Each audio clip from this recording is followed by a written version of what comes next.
Hello दोस्तों हमारी app Vishnu economics school के स्टोर में इकोनॉमिक्स और कॉमर्स सब्जेक्ट से रिलेटेड 250 से अधिक कोर्स हैं। तो दोस्तों अगर आप यूजी में हो या पीजी में हो या आप यूपीएससी की तैयारी कर रहे हो या आपके पास यूजीसी नेट है या आप पीजीटी की तैयारी कर रहे हो या किसी और कंपटीशन की तैयारी कर रहे हो जहाँ पर इकोनॉमिक्स और कॉमर्स सब्जेक्ट है, तो आपके लिए हमारे पास कोर्स है। तो दोस्तों हमारी ऐप जरूर डाउनलोड कर लीजिएगा, विष्णु इकोनॉमिक्स स्कूल।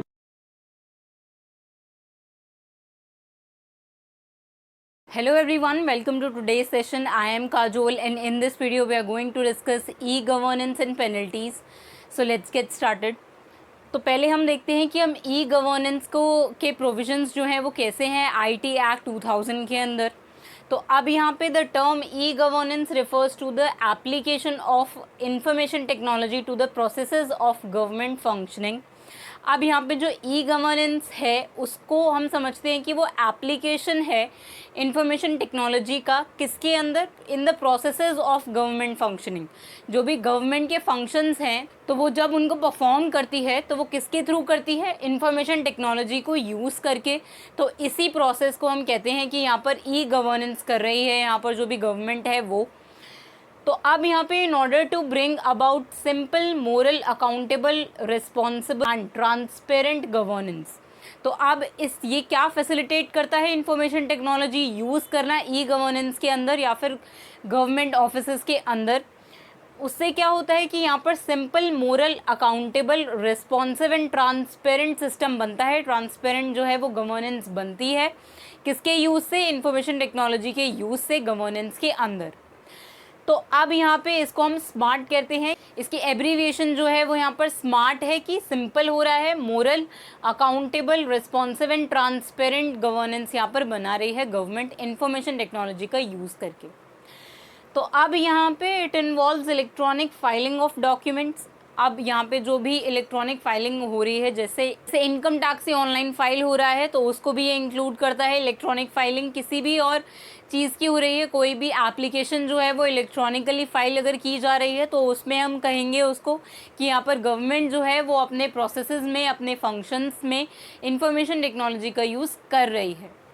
तो इसीलिए यहाँ पर लिखा है कि ये इन्वॉल्व करता है electronic filing of documents with the government agencies and creating a network of E service and E administration.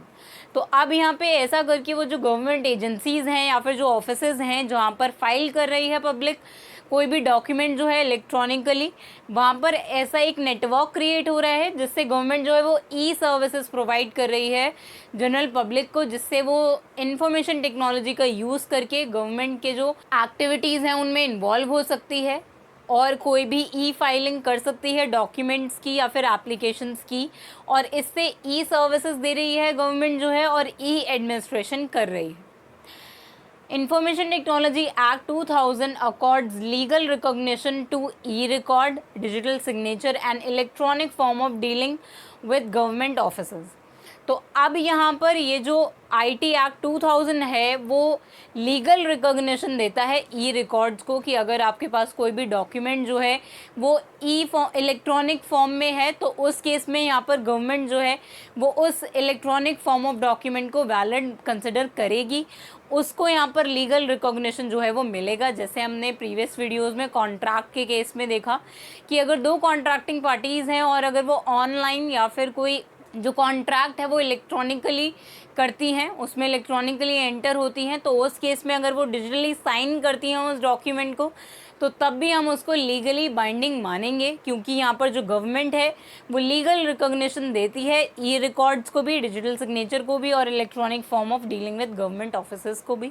कि मतलब यहाँ पर अगर गवर्नमेंट ऑफिसेस के साथ कोई डीलिंग हो रही है तो अगर वो इलेक्ट्रॉनिक फॉर्म में हो रही है, इलेक्ट्रॉनिकली अगर जो पब्लिक है वो फाइल कर रही है कोई भी एप्लीकेशन जो है, तो उसको भी यहाँ पर लीगल रिकॉग्निशन जो है वो गवर्नमेंट दे देती है। अब यहाँ पे ये जो एप्लीकेशन है वो कैसे हो सकती है, कि क्या क्या यहाँ पर IT एक्ट जो है वो इंक्लूड करता है।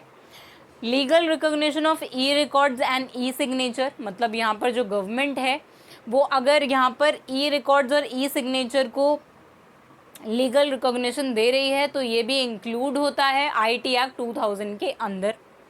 नेक्स्ट है use of E records and E signature in government offices and agencies. मतलब अब यहाँ पर अगर ऐसा होता है कि यहाँ पर ई रिकॉर्ड्स या फिर ई सिग्नेचर अगर गवर्नमेंट ऑफिसेज या एजेंसीज में यूज़ होते हैं तो उसको भी यहाँ पर लीगल मानती हैं, उसको भी हम यहाँ इंक्लूड करते हैं IT एक्ट 2000 के अंदर। तो अब यहाँ पे नेक्स्ट है delivery of services by service providers. Service providers जो सर्विसेज डिलीवर कर रहे हैं, इलेक्ट्रॉनिकली डिलीवर कर रहे हैं, उसको भी इंक्लूड करता है IT एक्ट 2000। नेक्स्ट है रिटेंशन ऑफ ई रिकॉर्ड्स। अब अगर गवर्नमेंट जो है वो अपने जो रिकॉर्ड्स हैं, जो फाइल्स में होते थे, हार्ड कॉपी में होते थे, अगर वो अब उन्हें इलेक्ट्रॉनिकली रिटेन कर रही है, इलेक्ट्रॉनिकली कीप कर रही है उन रिकॉर्ड्स को, तो उसको भी यहाँ पर इंक्लूड करता है IT एक्ट 2000 की, उसको भी लीगल रिकॉग्निशन है। नेक्स्ट है publication of rules regulations etcetera in e gazette. तो अब हमने अभी तक डिस्कस किया था कि जो भी रूल्स पढ़े उनमें सेंट्रल गवर्नमेंट जो है वो अपनी नोटिफिकेशन जो है वो निकाल सकती है कि वो कुछ भी एडिशन या डिलीशन कर रही है उन रूल्स में, तो ऐसा गवर्नमेंट जो है वो ऑफिशियल गज़ेट को इशू करके करती है। तो अब अगर यहाँ पर इंफॉर्मेशन टेक्नोलॉजी यूज़ कर रही है गवर्नमेंट, तो अब वो ऑफिशियल गज़ेट जो है उसको हम यहाँ पर ई गज़ेट बोल देते हैं कि यहाँ पर इलेक्ट्रॉनिकली जो गवर्नमेंट है वो एक नोटिफिकेशन इशू कर रही है ई गज़ेट के अंदर कि वो कोई भी चेंजेस कर रही है कि नहीं रूल्स में, या एडिशन कर रही है, डिलीशन कर रही है। तो ऐसा भी कर सकती है। जो सेंट्रल गवर्नमेंट है वो अपना जो रूल्स रेगुलेशंस में अगर कोई चेंजेस हैं या कोई न्यू रूल्स एंड रेगुलेशंस हैं तो उनको पब्लिश कर सकती है ई गज़ेट को इशू करके, ई गज़ेट में नोटिफिकेशन निकाल कर। तो हम ऑफिशियल गज़ेट को ही यहाँ पर ई गज़ेट बोलते हैं। जब वो इलेक्ट्रॉनिकली फॉर्म में हो रहा है तो उसी ऑफिशियल गज़ेट को हम ई गज़ेट बोल देते हैं। नेक्स्ट यहाँ पे no right to insist that the documents should be accepted in electronic form.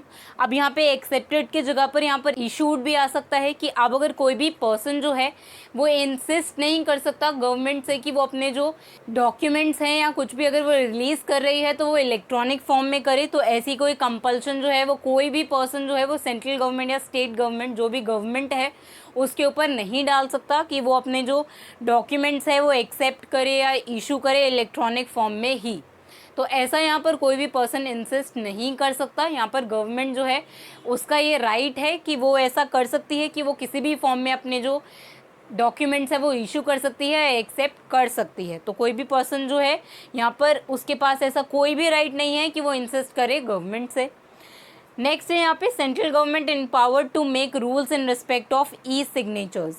तो अब यहाँ पे जो सेंट्रल गवर्नमेंट है उसके पास ये पावर है कि वो रूल्स बना सकती है किसके रिस्पेक्ट में, इलेक्ट्रॉनिक सिग्नेचर्स के रिस्पेक्ट में, कि वो अब इलेक्ट्रॉनिक सिग्नेचर से रिलेटेड जो है वो रूल्स एंड रेगुलेशन इशू कर सकती है।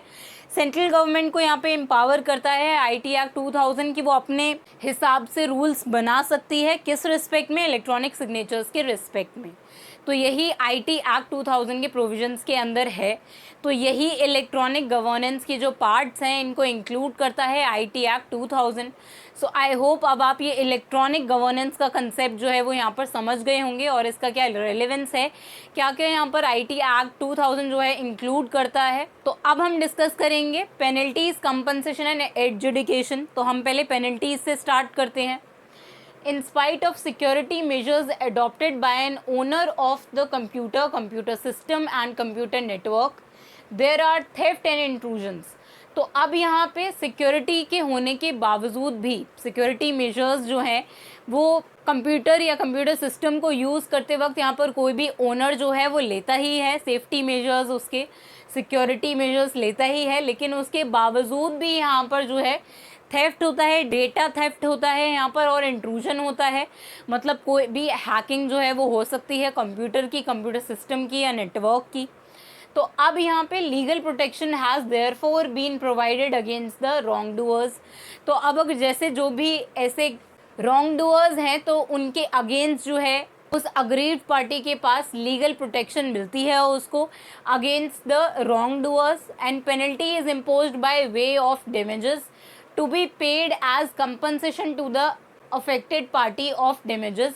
तो अब यहाँ पे वो जो पेनल्टी है वो इम्पोज की जाती है उस रॉन्ग डूअर के ऊपर, और यहाँ पे कंपनसेशन मिलता है अफेक्टेड पार्टी को, अग्रीव्ड पार्टी को, डैमेजेस के लिए जो कि उसके कंप्यूटर को या कंप्यूटर नेटवर्क को कॉज हुए हैं या उसके सिस्टम को कॉज हुए हैं, तो ऐसे कोई भी अगर डैमेजेस हैं तो उसके अगेंस्ट यहाँ पर जो अफेक्टेड पार्टी है उसको कंपनसेशन मिल जाता है और यहाँ पर पेनल्टी जो है वो इम्पोज कर ली जाती है रॉन्ग डूअर के ऊपर। तो अब यहाँ पर है by introduction of computer virus, unauthorised access and other type of mischief. तो अब अगर वो जो रॉन्ग डूअर है अगर वो ऐसा करता है कि वो कुछ कंप्यूटर वायरस जो है वो इंट्रोड्यूस कर देता है किसी भी कंप्यूटर सिस्टम में या नेटवर्क के अंदर, और कोई भी अनऑथराइज्ड एक्सेस अगर वो ले लेता है किसी के कंप्यूटर सिस्टम में, तो उसके और किसी भी टाइप की जो मिसचीव्स हैं अगर वो ऐसा कुछ करता है तो उसके अगेंस्ट जो है वो पेनल्टी जो है उसे फिर ऊपर इम्पोज की जाती है और यहाँ पर वो जो अफेक्टेड पार्टी है उसको कंपनसेशन मिल जाता है। तो अब यही था यहाँ पे पेनल्टीज़ और कंपनसेशन एंड एडजुडिकेशन का कंसेप्ट कि क्यों हम पेनल्टी इम्पोज करेंगे किसी भी रॉन्ग डूअर के ऊपर अगर कोई भी अनऑथराइज एक्सेस होगी, जिस पर्सन को अथॉरिटी ही नहीं है एक्सेस करने की, अगर वो कुछ ऐसा काम करता है, कुछ इंट्रूड करता है किसी के कंप्यूटर सिस्टम में, तो उसके अगेंस्ट यहाँ पर पेनल्टी है। यहाँ पर IT एक्ट 2000 जो है वो इसीलिए ही बनाया गया ताकि यहाँ पर जो भी अफेक्टेड पार्टी है उसके राइट्स को प्रोटेक्ट किया जाए ताकि उसको कंपनसेशन मिल पाए जो भी उसको डैमेजेस हुए हैं जो भी रॉन्ग डूअर ने किया है उसके अगेंस्ट। तो अब यही रेलेवेंस था इसका यहाँ पर। तो हम पेनल्टी को अब यहाँ पे 3 पार्ट्स में डिस्कस करेंगे और उसके बाद हम एडजुडिकेशन डिस्कस करेंगे। तो यहाँ पर पेनल्टी एंड कंपनसेशन में penalty and compensation for damages to computer system etcetera. तो अब यहाँ पे वो जो रॉन्ग डूअर होगा उसके अगेंस्ट पेनल्टी होगी और कंपनसेशन मिलेगा यहाँ पे अफेक्टेड पार्टी को सारे डैमेजेस के लिए जो उसके कंप्यूटर को हुए हैं, चाहे कंप्यूटर सिस्टम को हुए हैं, और उसको जो भी डैमेजेस हुए हैं उस रॉन्ग डूअर की वजह से, तो उसके अगेंस्ट उसको कंपनसेशन मिलेगा और रॉन्ग डूअर के ऊपर पेनल्टी इम्पोज होगी। और ऐसा यहाँ पर IT एक्ट 2000 में सेक्शन 43 के अंदर ये प्रोविज़न है। नेक्स्ट है compensation for failure to protect data. तो अब यहाँ पर अगर ऐसा होता है कि कोई भी जो अफेक्टेड पार्टी है उसका जो डेटा है कंप्यूटर सिस्टम में वो प्रोटेक्टेड नहीं रहता है, तो फिर उस केस में उसके अगेंस्ट जो है वो उसको कंपनसेशन मिलेगा। अगर ऐसा कुछ भी होता है कि उससे उसका कुछ डेटा लॉस हो जाता है, कुछ डेटा में एडिशन या डिलीशन हो जाता है, तो उसके अगर उसके डेटा को प्रोटेक्ट नहीं कर पाता है कोई भी, तो अगर उसका डेटा जो है वो प्रोटेक्टेड नहीं रह पाता तो उसके अगेंस्ट भी यहाँ पर अफेक्टेड पार्टी को कंपनसेशन मिलता है। और ये प्रोविज़न जो है वो सेक्शन 43A में है IT एक्ट 2000 के। नेक्स्ट है यहाँ पे penalty where no specific penalty is provided elsewhere in the act. अगर कोई भी दूसरी पेनल्टी IT एक्ट 2000 के अंदर नहीं है तो वो पेनल्टी ये कवर करता है कि अगर कोई स्पेसिफिक पेनल्टी प्रोवाइडेड नहीं है एक्ट के अंदर तो कौन सी पेनल्टीज़ इम्पोज होंगी। तो ये जो सेक्शन है वो इसको पेनल्टीज़ को इम्पोज करता है रॉन्ग डूअर के ऊपर। तो हम इन तीनों प्रोविजंस को 1 बाय 1 डिस्कस करेंगे और उसके बाद हम एडजुडिकेशन में देखेंगे कि यहाँ पर एडजुडिकेशन ऑफिसर की हम अपॉइंटमेंट डिस्कस करेंगे, उसके पावर्स डिस्कस करेंगे और वो सारे फैक्टर्स जो एक एडजुडिकेशन ऑफिसर को ध्यान में रखने पड़ते हैं पेनल्टी या कंपनसेशन को इम्पोज करते वक्त, तो इनको हम डिस्कस करेंगे 1 बाय 1। तो अब पहले हम स्टार्ट करेंगे penalty and compensation for damages to computer system etcetera से। तो अब यहाँ पे पहले है कि penalties and compensation for damages to computer system etcetera, जो कि सेक्शन 43 के अंदर है। तो अब यहाँ पे if any person indulges in any of the following acts without permission of the owner, he shall be liable to pay compensation to the person so affected। तो मतलब अगर कोई भी पर्सन जो है अगर वो इन एक्टिविटीज़ में से कोई भी एक्टिविटी अगर कमिट करता है, कोई भी एक्टिविटी परफॉर्म करता है, तो उस केस में फिर उस पर्सन को यहाँ पर पेनल्टी देनी पड़ेगी, उसको यहाँ पर कंपनसेशन देना पड़ेगा उस पर्सन को जिसको उसने अफेक्ट किया है, जो उसकी एक्टिविटी से इन सभी एक्टिविटीज़ से अफेक्ट हुआ है उसको। तो अब ऐसी कौन सी एक्टिविटीज़ है, तो ऐसी 8 एक्टिविटीज़ हम डिस्कस करेंगे यहाँ पर। तो अब यहाँ पे एक्सेस टू सच कंप्यूटर या कंप्यूटर सिस्टम, कंप्यूटर रिसोर्स या फिर कंप्यूटर नेटवर्क। तो अब अगर कोई भी पर्सन ऐसा करता है कि अगर वो एक्सेस ले लेता है किसी भी कंप्यूटर की या कंप्यूटर सिस्टम की, कंप्यूटर रिसोर्स की या कंप्यूटर नेटवर्क की, जो कि अनऑथराइज्ड एक्सेस होगी क्योंकि वो उस पर्सन के परमिशन के बिना है। तो अगर ऐसी कोई एक्टिविटी कोई रॉन्ग डूअर परफॉर्म करता है तो फिर उस केस में उस पर्सन पे पेनल्टी लगेगी और या फिर उसको कंपनसेशन देना पड़ेगा अफेक्टेड पार्टी को। नेक्स्ट है, अगर वो डाउनलोड्स, कॉपीज और extracts data computer database stored in any removable storage medium. तो अगर ऐसा कोई भी डेटा है, अगर वो स्टोर किया हुआ है रिमूवेबल स्टोरेज मीडियम के अंदर, जो कि कंप्यूटर डेटाबेस का पार्ट है, कोई भी डेटा जो है वो कंप्यूटर डेटाबेस के अंदर है और कोई रॉन्ग डूअर जो है वो डाउनलोड कर लेता है उस डेटा को या उसको कॉपी कर लेता है या उसमें से कुछ डेटा जो है उसको एक्सट्रैक्ट कर लेता है, उसको निकाल लेता है, तो फिर उस केस में भी उसको यहाँ पर पेनल्टी लगेगी उसके ऊपर या उसे कंपनसेशन देना पड़ेगा। नेक्स्ट है, इंट्रोड्यूसेस और causes virus into any computer system, resource या फिर नेटवर्क। तो अब अगर ऐसा होता है कि वो पर्सन कोई वायरस को कॉज कर लेता है किसी के भी कंप्यूटर सिस्टम में या फिर इंट्रोड्यूस कर देता है नोइंगली वायरस को किसी भी कंप्यूटर सिस्टम में, नेटवर्क में या फिर रिसोर्स में, तो फिर उस केस में भी हम उसको यहाँ पर गिल्टी मानेंगे कि यहाँ पर वो पार्टी जो है वो लायबल है कंपनसेशन पे करने के लिए और उस पर अब पेनल्टी जो है वो इम्पोज की जाएगी। फोर्थ है यहाँ पर डैमेजेस और causes damage to the computer database. तो अब अगर एक पर्सन जो है अगर वो डैमेज कॉज कर देता है किसी भी कंप्यूटर डेटाबेस को, कि जो भी कंप्यूटर में डेटा है अगर उसको वो नुकसान पहुँचाता है और उसको डैमेज कर देता है, तो उस केस में भी, या फिर अगर वो कॉज करता है डैमेज को, या तो वो खुद डैमेज कर देता है या उसकी वजह से कोई डैमेज हो जाता है कंप्यूटर डेटाबेस के अंदर, तो फिर उस केस में भी हम उसको यहाँ पर लायबल मानेंगे, पेनल्टी वो पर्सन जो है वो पे करेगा। डिस्ट्रप्ट्स और causes disruption to computer system, computer resource या फिर नेटवर्क। तो अगर वो डिस्टर्ब करता है डेटा को तो उस केस में भी यहाँ पर उसे लायबल मानेंगे हम। डिनाइज और causes denial of access to any person authorise to access any computer by any means. तो अब इस केस में अगर वो पर्सन जिसके पास अथॉरिटी है कि वो किसी भी कंप्यूटर सिस्टम में एक्सेस कर सकता है, अगर कोई पर्सन ऐसा कॉज करता है या डिनाई करता है खुद ही कि वो पर्सन जो ऑथराइज्ड है उसी को एक्सेस नहीं मिल रहा उस कंप्यूटर सिस्टम का या नेटवर्क का या रिसोर्स का, तो फिर उस केस में भी हम इसको यहाँ पर आईटी एक्ट इसको कवर करेगा, उसके अंदर यहाँ पर उस पर्सन को पेनल्टी पे करनी पड़ेगी अगर यहाँ पर एक्सेस का भी डिनायल होता है तो उस केस में भी। तो अब यहाँ पर लेकिन अब इस केस में ये कंडीशन है कि यहाँ पर वो जो पर्सन है उसके पास एक्सेस होनी चाहिए और तब उसकी एक्सेस जो है वो डिनायल होनी चाहिए उसकी एक्सेस का, तभी हम इस केस में यहाँ पर इसको एप्लीकेबल मानेंगे। नेक्स्ट है, provides any assistance to any person to facilitate access to a computer in contravention of the provisions of IT act 2000। तो अब अगर ऐसा होता है कि कोई जो पर्सन है वो अगर असिस्ट करता है किसी भी एक पर्सन को और उसको फैसिलिटेट करता है कि वो किसी भी कंप्यूटर में एक्सेस ले ले, किसी भी कंप्यूटर सिस्टम का एक्सेस वो ले ले, अगर वो कुछ ऐसा फैसिलिटेट कर रहा है किसी पर्सन को जो कि आईटी एक्ट 2000 के प्रोविजंस के अगेंस्ट है, तो उस केस में भी उस पर्टिकुलर पर्सन को यहाँ पर हम गिल्टी मानेंगे, उस पर पेनल्टी जो है वो इम्पोज की जाएगी।